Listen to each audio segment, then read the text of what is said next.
Hello everyone and welcome to Fallen Angel Customs. Today's video is a little different from my previous ones and a little special as it's my way of giving back to a wonderful artist who has helped me and others so much by sharing her experiences with all of her fans and followers, even through the difficult times, to help shed the stigma about mental health. Think you know who it is? Well then, let's get started. Taking my simplest pattern, I lay it out and cut out the pieces in the fabric of my choice, before sewing the seams and hemming the top and bottom parts of the dress.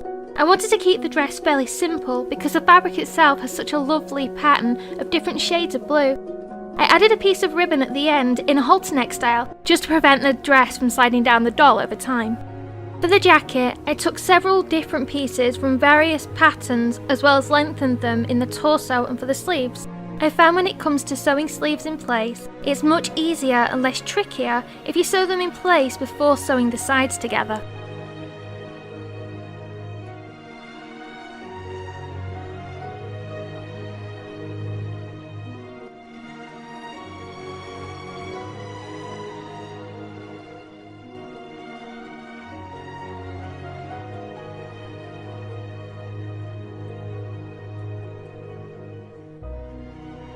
Once it's complete, I decided to try my hand at embroidery once again, since I really love how it comes out.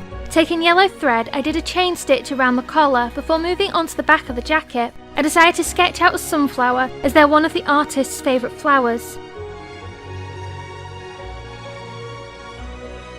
I used dark brown to make the centre of the flower, using a simple back stitch going in a spiral inwards, before returning to the yellow to stitch the framework and then fleshing it out to make the petals via a weave stitch.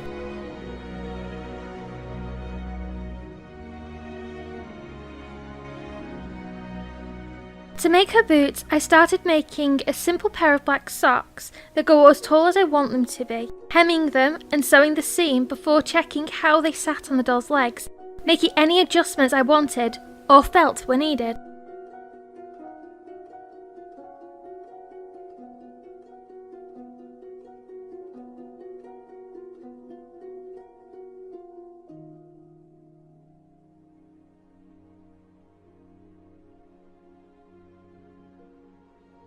Taking the sole patterns I made for Kerry's shoes, I cut 2 pieces of foam before moving on to the heels. Using strips of foam and some washi tape to hold them together, I made 2 rectangular boxes which I measured against the doll's foot so I could make sure the angle I cut at one end of the cuboid was right so that they would fit flush against the sole and also so they weren't too long.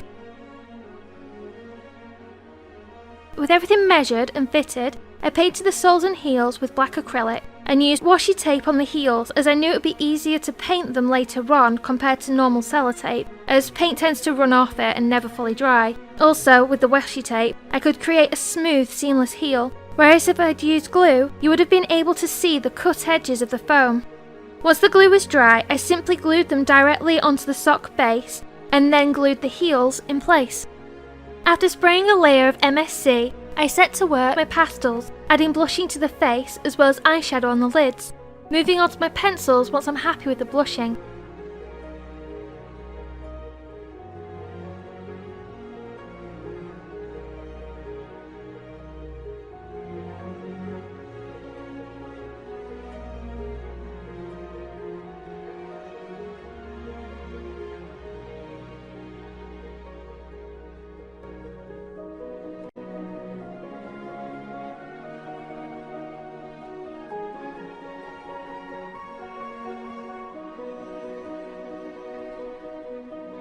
Since I'm using a cam doll for this project, which was previously used in a colour changing experiment with Mr. Colour Spray, there is no defined hairline. So, to help myself later, I quickly sketched in where I wanted her hairline to be. Now that she has a hairline, I quickly returned to my pastels to add some blushing and definition.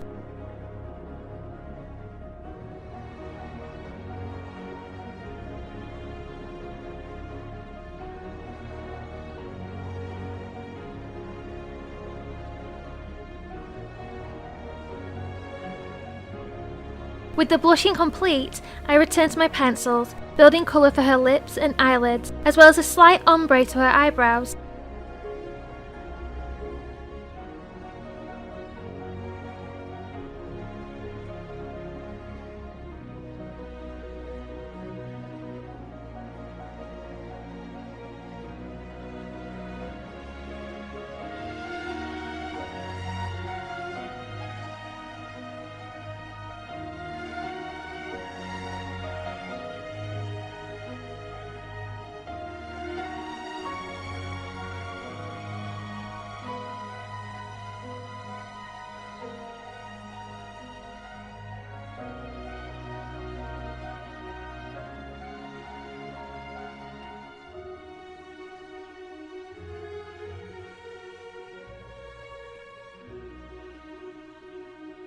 It was a lot of fun trying a fully closed eye look, and I think it came out pretty well as making her appear to have a gentle and soft smile.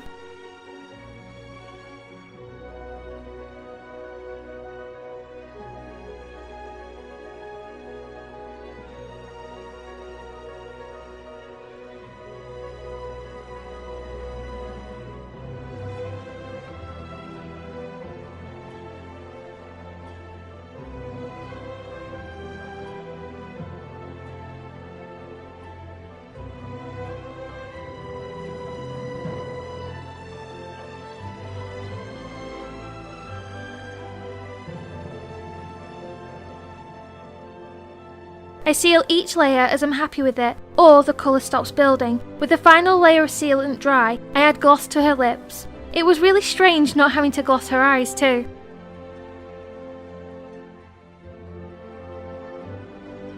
As always, I start out by marking where I want the part line and fringe to go. Because I'm doing a half up, half down hairstyle, I also marked where that will go also.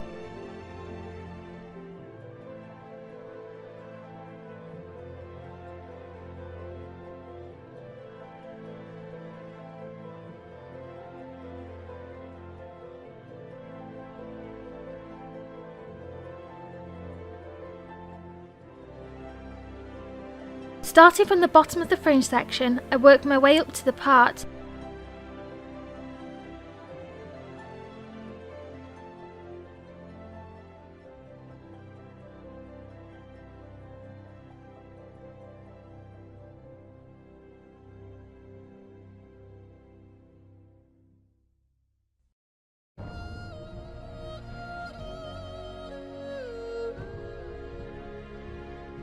I tied the section together when I'd finished it so it wouldn't later get caught in the wrong section when it came to styling. I repeated this on the other side before setting to work on the back of her head.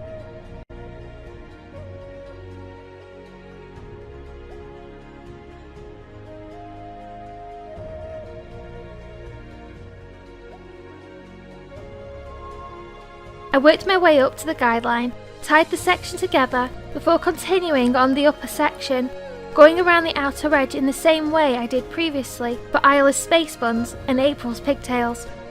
I ran out of wefts near the end, so decided to pull her hair together to see if I could get away without needing to make more wefts.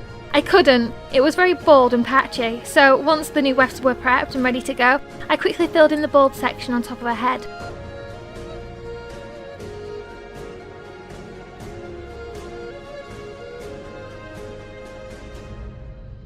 Thanks to sectioning her hair earlier, styling was super fast and easy. All it needed doing was cutting it the right length.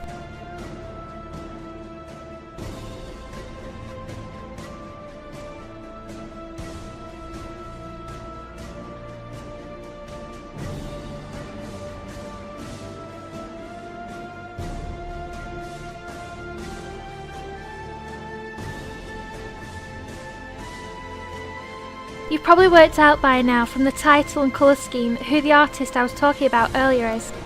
So let me introduce Destiny. She truly has been an inspiration to me and many others in the world. So this is my little way of giving back to her and the community after all she's given us.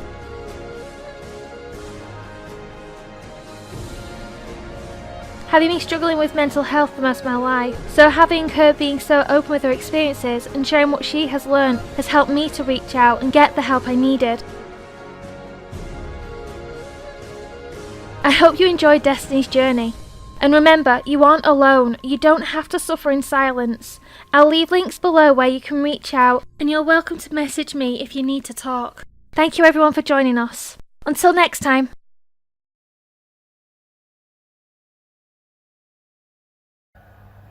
Gwen! Every time one of you does it!